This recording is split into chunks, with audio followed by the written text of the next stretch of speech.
Pedangdut Dewi Persik belum lama ini tengah berseteru dengan seorang yang diduga fans garis keras Leslar yang berani lancang menghina dirinya.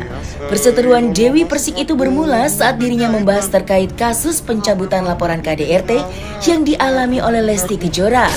Akibat hujatan yang terus membanjiri akun sosial medianya, Dewi Persik pun merasa geram dan murka.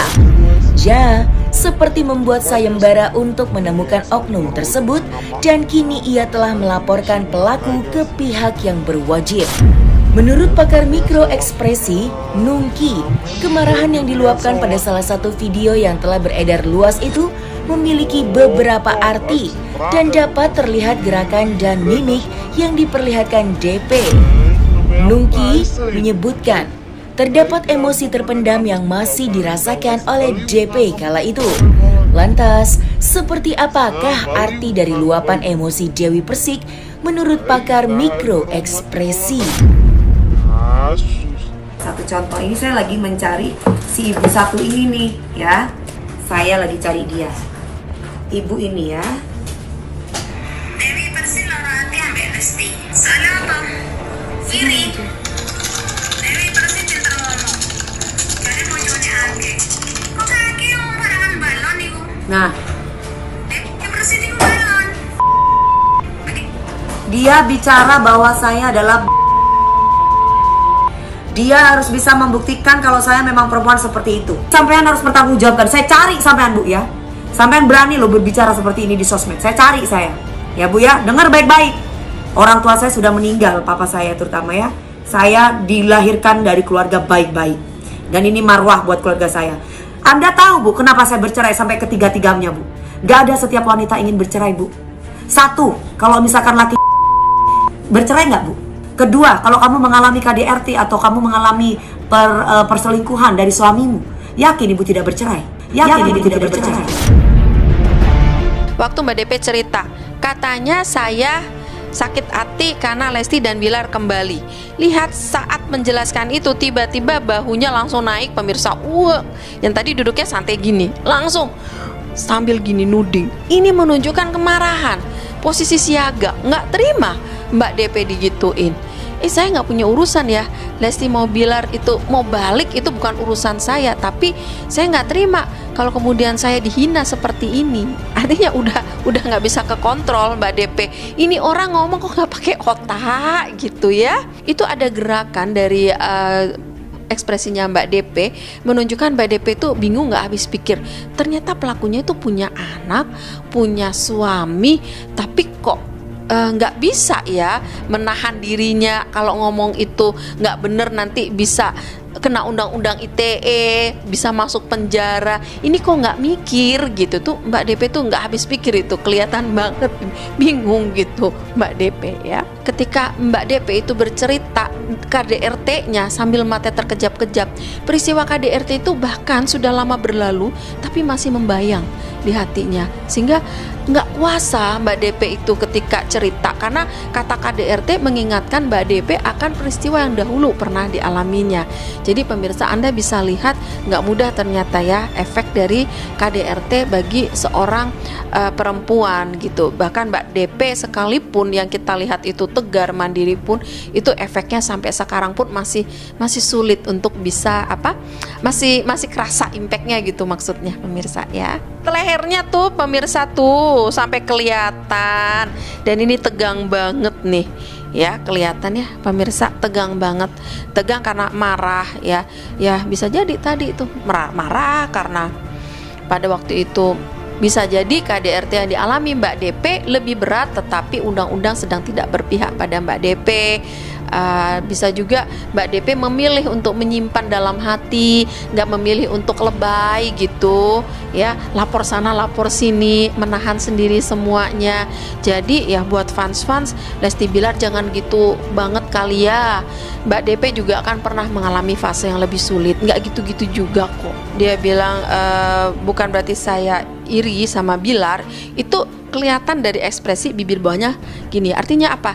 Dia mencemooh gitu, apa saya harus cemburu sama Lesti? Enggak lah ya, enggak level seperti itu maksudnya pemirsa. Jadi ini seperti kayak apa ya, mikro ekspresi singkat untuk menunjukkan bahwa saya itu nggak suka gitu loh dianggap seperti itu. Mbak DP bicara tentang kasusnya Leslar ini bukan karena merasa cemburu. Mbak DP ngerasa itu Lesti itu adiknya, saya mentor, senior, Lesti itu junior saya. Ngapain sih saya harus ngerasa tersaingin? Jadi nggak ada ya pemirsa, nggak ada perasaan Mbak DP itu tersaingi sama sekali oleh Lesti, nggak ada ya.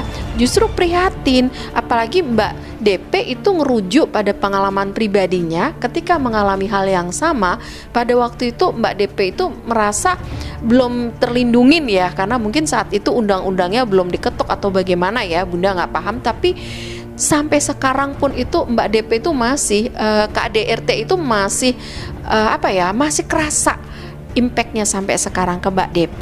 Nah, Mbak DP nggak ingin kesedihan yang sama atau problem yang sama itu nanti terulang lagi.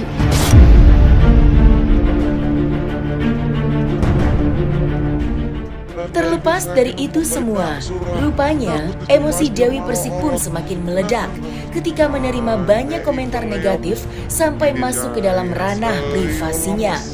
Dewi Persik pun sampai disinggung jika dirinya kerap kali bercerai dan belum memiliki keturunan. Ya, siapa yang terima jika dirinya dihina dan difitnah sebagai wanita yang tidak benar dengan kata-kata yang tidak senonoh? Viralnya kasus pelaporan Dewi Persik terhadap haters itu nyatanya sampai turut disoroti salah seorang pemuka agama. Ya, tentu Ustadz Lawyer akan menilai kasus yang tengah dialami DP tersebut dari segi agama. Lantas, seperti apakah pesan menohok Ustadz Lawyer kepada para penghina yang telah menyinggung Dewi Persik? Kalau untuk aturan agama kita udah tahu semua. Yang mana akhlak itu kan luas. Salah satunya adalah bagaimana akhlak berbicara. Fitnah itu luar biasa, ya kan? Fitnah itu asyaddu minal qatli. Itu lebih parah daripada pembunuhan. Kan gitu. Rekaman yang beredar kan bahwa Mbak Dewi Persik dikatai mohon maaf sebagainya. Itu kalau tidak terbukti fitnah. Gitu. Dan dalam hukum Islam orang yang memfitnah itu sangat dilaknat sama Allah Ta'ala. Jadi Rasulullah SAW mengatakan bahwa wanita ini lebih banyak dominan di dalam neraka, dengan ciri-ciri wanita tersebut adalah wanita yang tidak dapat menjaga auratnya dan juga tidak dapat menjaga lisannya. Wanita yang berghibah apalagi memfitnah itu sudah dikatakan jauh-jauh waktu oleh Rasulullah dia bakal menjadi penghuni neraka jahanam apabila tidak bertobat. Bahkan di dalam Islam dikatakan bahwasanya maqasidus syariah salah satunya adalah hibzun nafas. Hibzun nafas itu adalah menjaga kehormatan diri. Itu wajib. Apabila kita tidak melakukan apa yang ditudingkan, wajib bagi kita untuk mengklarifikasi, membela, apalagi kita melaporkan. Karena yang bersangkutan itu kan secara hukum konvensional juga telah kena pasal pencemaran nama baik gitu. Undang-undang ITE itu jangan main-main sama undang-undang ITE itu. Langkah yang dilakukan oleh Dewi Persik itu sangat bagus. Kenapa saya katakan itu sangat bagus? Menjadi sebuah pelajaran bagi masyarakat agar cerdas dalam menggunakan media sosial. Baik digunakan media sosial tersebut secara ketikan maupun media sosial yang digunakan secara vlog ataupun video. Ya kan? Jadi banyak netizen Indonesia ini yang masih kurang cerdas dalam menggunakan media sosialnya. Yang bersangkutan ini kan tidak kenal dengan Dewi Persik juga nggak kenal sama dia, gitu. Apalagi kan artis-artis ini public figure, memang konsekuensi dari public figure itu mendapatkan penilaian daripada netizen, daripada masyarakat, kan begitu kan. Cuman penilaian tersebut tidak harus di-up juga. Orang yang memfitnah itu tidak akan mendapatkan ampunan dari Allah sebelum orang yang difitnah ridho. Jadi ini semua dosa apabila kita bertobat kepada Allah Subhanahu wa taala, Allah ampunin. Innallaha yaghfiru dzunuba jami'a. Allah ampunin itu dosa. Tapi ada dosa yang hubungannya dengan manusia, salah satunya memfitnah orang lain, itu yang tidak diampuni oleh Allah sebelum orang itu ridho. Jadi apabila Dewi Persik ridho, mungkin diampuni sama Allah tatkala dia bertobat. Namun apabila Dewi Persiknya ini tidak ridho, ya tidak diampuni juga oleh Allah Subhanahu wa taala. Jadi hablum minan nas itu juga jangan diremehkan, itu berat juga. Kalau pesan saya satu, memang kembali sama diri mereka sendiri sebetulnya. Hasibu anfusakum qabla an tuhasabu. Jadi Sayyidina Umar mengatakan nilai aja diri kita sebelum kita itu dinilai sama Allah. Kan kita kan ibaratnya nanti di akhirat yang Allah tanya dosa kita nih. Allah tidak bertanya dosa si artis fulan, artis ini, artis itu. Ya kan, Allah tidak bertanya dosa tetangga kita, saudara kita gitu. Tapi yang Allah tanya dosa kita. Kalau itu netizen sadar sampai situ, dia sibuknya hanya memperbaiki dirinya sendiri. Gitu. Kadang kan memang kadar kesadaran netizen itu kan beda-beda memang. Ada yang sering ibadah masih tetap gatal juga mulutnya. Itu kembali ke orang-orang itu. Dalam hadis qudsi dikatakan kullukum dhallun illa man hadaitu. Tiap daripada kalian itu sesat, kata Allah Ta'ala di dalam hadis qudsi. Illa man hadaitu, kecuali yang aku berikan hidayah kepada dia, kecuali yang aku berikan petunjuk kepada dia.